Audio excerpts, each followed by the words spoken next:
Éric Villot est un passionné d'histoire. Pendant près de 10 ans, il a fait des recherches sur les soldats français fusillés, pour l'exemple, pendant cette Première Guerre mondiale. Près de 700 soldats exécutés pour révolte, abandon de poste ou refus d'obéissance. 100 ans plus tard, Éric Villot se bat pour la réhabilitation de ces soldats. Le reportage de Julien Munzer avec Bénédicte Banet et Audrey Desmar. Ils ont vécu l'enfer des tranchées, se sont battus avec bravoure, mais sont morts fusillés, sans honneur, traités comme des criminels. Traduits devant des conseils de guerre et envoyés au peloton d'exécution, parfois en quelques heures. Pas le temps de comprendre, pas le temps de se défendre.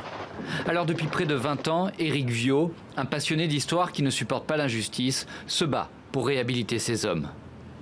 Il y a des choses qui ne nous sont jamais dites. Par exemple, que parmi ces hommes, il y avait des gens qui avaient perdu la tête, donc qui n'avaient pas tous leurs moyens.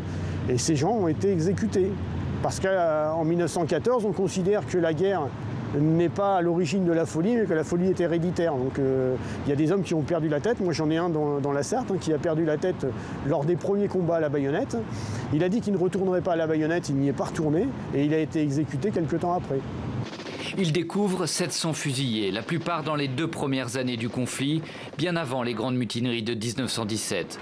Refus d'obéissance, abandon de poste, mutilation volontaire, des condamnations parfois sous des prétextes fallacieux qui aujourd'hui encore couvrent de honte leur nom et leur famille. C'est un parlementaire du nord de la France avec qui j'étais en contact et qui est allé à l'Assemblée nationale et qui a demandé donc une réhabilitation.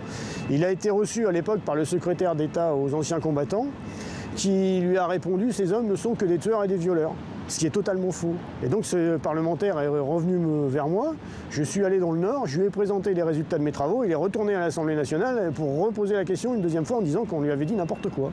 100 ans plus tard, la réhabilitation met toujours mal à l'aise les politiques. Le président actuel, comme ses prédécesseurs, s'y refuse, parfois en opposition avec leurs propres convictions. François Hollande avait soutenu ma démarche quand il était président du Conseil général de Corrèze. Il m'avait répondu et donc il soutenait cette démarche. Quand il a été élu président de la République, donc il a fait avancer un petit peu le dossier, mais il n'est pas allé jusqu'à la réhabilitation.